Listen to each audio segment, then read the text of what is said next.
आज कई महीनों की कोशिश के बाद शारदा अपने पति को मथुरा वृंदावन ले जाने के लिए तैयार कर पाई थी। आदित्य को ऑफिस से छुट्टी नहीं मिलती थी। बहुत कोशिश करके छुट्टी मिली भी थी, लेकिन जाने से एक दिन पहले रात के 2 बजे तक लैपटॉप पर काम करते रहे। सुबह सुबह जल्दी उठकर भी मेल करने बैठ गए। शारदा सुबह जल्दी उठकर तैयार हो गई। उसने अपनी छोटी सी बेटी अन्वी को भी तैयार कर लिया। फिर आदित्य के पास आई। शारदा, आप अभी तक काम में ही लगे हैं? कब तैयार होंगे? कब स्टेशन पहुंचेंगे? ट्रेन छूट जाएगी। आदित्य ने घड़ी देखी, 4:30 बजे थे। आदित्य, अरे अभी तो वो टाइम है। नई दिल्ली स्टेशन पहुंचने में आधा घंटा ही लगेगा। चिंता मत करो। पूरी रात में आदित्य केवल 2 घंटे ही सो पाया था। जल्दी से मेल करके नहाने चला गया। जल्दी से तैयार हो गया। देखा तो घड़ी में 5:30 बज चुके थे। आदित्य, शारदा, मैं कैब बुक कर रहा हूँ, तुम दोनों जल्दी से नीचे आ जाओ। तीनों कैब से नई दिल्ली स्टेशन पहुंचे, लेकिन सुबह सुबह इतनी भीड़ थी कि कैब ने 2 किलोमीटर पहले ही उतार दिया। जाम लग रहा था। वहां से बैग लेकर स्टेशन पहुंचे तो देखा ट्रेन छूट गई। ये देखकर शारदा को गुस्सा आ गया। शारदा, क्या फायदा हुआ? छुट्टी ली, फिर भी ऑफिस का काम करते रहे। कहीं जाना हो तो ऑफिस वाले पीछे ही नहीं छोड़ते।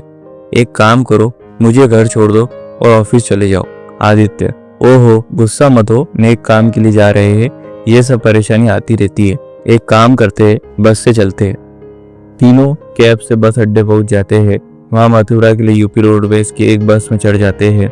सीट तो मिल जाती है, लेकिन बस की कंडीशन इतनी खराब थी कि लग रहा था पता नहीं कैसे मथुरा पहुंचेंगे। तीनों बस में बैठ गए। करीब 1 घंटे इंतजार करने के बाद बस भर गई और चल दी। बस की स्पीड से ऐसा लग रहा था जैसे शाम तक मथुरा पहुंचा देगी।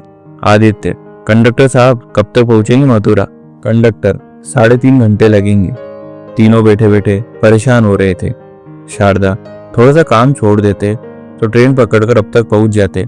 डबल किराया भी लग गया और गर्मी में परेशान हो रहे हैं वो अलग से। आदित्य, अब बस भी करो, किसी तरह पहुंच जाए बस। मंदिर में दर्शन करने जा रही हो, शांत मन से चलो।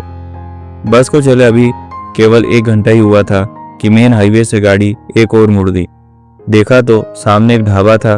ढाबे पर बस रुकने से और लेट हो जाएंगे, लेकिन कर भी क्या सकते थे। तीनों नीचे उतरकर सामने पड़ी मेज कुर्सी को देखकर उसी पर बैठ गए। तभी एक छोटी सी बच्ची पसीने में लथपथ उनके पास आई। बच्ची, साहब लस्सी पी लीजिए, 10 रुपए गिलास। आदित्य ने ध्यान से बच्ची को देखा। उसने एक स्टैंड पकड़ा था, उसमें 4 गिलास लस्सी के थे। वो बच्ची फटे पुराने कपड़े पहने थी। पसीना उसके चेहरे को भिगो रहा था। आदित्य, ठीक है बेटा, 3 गिलास मेज पर रख दो। शारदा, अरे 3 नहीं, बस 2 ही गिलास ले लो, अन्वी लस्सी नहीं पीती। आदित्य, बेटा तुम 3 गिलास रख दो। बच्ची ने 3 गिलास मेज पर रख दिया। आदित्य ने उसे 30 रुपए दे दिए। पैसे लेकर वो बच्ची चल दी। आदित्य ने उसे रोका। आदित्य, रुको बेटी, ये गिलास तुम्हारा है, बहुत गर्मी है, तुम लस्सी पी लो। बच्ची, नहीं साहब, मैं नहीं पी सकती। मैं ऐसा करती हूँ, आपके 10 रुपए वापस कर देती हूँ। आदित्य, नहीं, पैसों की जरूरत नहीं, तुम पी लो, तुम्हारे मालिक को तो पैसों से मतलब है ना। बच्ची, नहीं साहब, अगर उसने मुझे यहाँ खाली खड़े देख लिया तो बहुत मारेगा। जब भी बस आती है हमें भाग भाग कर लस्सी बेचनी पड़ती है। आदित्य, कुछ नहीं होगा, मैं उससे बात कर लूंगा। शारदा, रहने दो ना, क्यों उसके पीछे पड़े हो, हमें इससे क्या मतलब। आदित्य, ध्यान से देखो, ये हमारी अन्वी से 1 या 2 साल बड़ी होगी, लेकिन किस्मत की इस उम्र में इतनी मेहनत कर रही है। बच्ची चुपचाप जल्दी जल्दी लस्सी पीने लगी। आधा गिलास पीकर उसने कहा, बच्ची, साहब मेरा छोटा भाई वहां पेड़ के नीचे बैठा है, आप कहे तो ये लस्सी मैं उसे पिला दूं। आदित्य, तुम ये लस्सी पी लो और ये चौथा गिलास उसे दे आना, मैं इसके भी पैसे दे दूंगा। बच्ची ने जल्दी से लस्सी खत्म की और 1 गिलास दूर पेड़ के नीचे बैठे अपने छोटे भाई को भी दे आई। तभी ढाबे का मालिक बाहर आ गया। मालिक, क्यों काम के टाइम पर इधर उधर घूम रही है? सारी लस्सी खराब हो रही है, तेरा बाप बेचेगा इससे? आदित्य, इसे मैंने रोका था, तरस खा छोटी बच्ची पर, इतनी गर्मी में काम कर रही है। मालिक साहब, आप जाओ, ये हमारा रोज का काम है। इसका भाई भी नखरे करता था। मैंने हाथ पैर तोड़ दिए, अब बैठकर भीख मांगता है। आदित्य को बहुत गुस्सा आया, लेकिन वो पत्नी और बच्ची के कारण चुप रह गया। बच्ची, मालिक गुस्सा मत करो, मैं अभी लस्सी बेच देती हूँ। दोनों चले गए।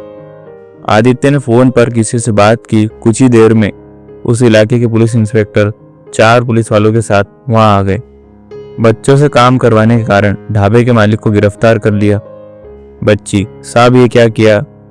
आपने हमारी रोजी रोटी ही छीन ली। अब तो लगता है हम भूखे मर जाएंगे। शारदा को कुछ समझ नहीं आ रहा था कि ये सब क्या हो रहा है।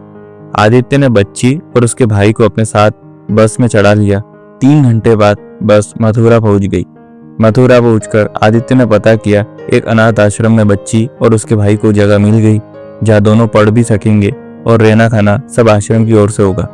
वहां जाते ही आश्रम की ओर से दोनों को नए कपड़े मिल गए। वहां से निकलते समय बच्ची ने आदित्य के पैर पकड़ लिए। बच्ची, साहब आपका बहुत शुक्रिया, वहां बहुत मार पड़ती थी। आदित्य, बेटा यहाँ मन लगाकर पढ़ना, वैसे मैं तुम दोनों से मिलने आता रहूंगा।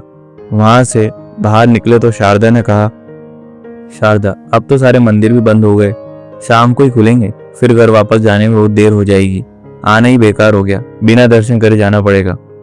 आदित्य, तुम्हें कुछ समझ नहीं आया? भगवान के आदेश से हमें ये पुण्य काम करना था, इसीलिए ट्रेन छूटी, इतने कष्ट उठाए।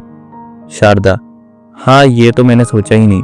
ठाकुर जी किस रूप में सेवा का मौका दे ये कोई नहीं जान सकता। आदित्य, चलो कुछ खा लेते हैं और दिल्ली की बस भी तो पकड़नी है। तीनों वापस दिल्ली की ओर निकल जाते हैं।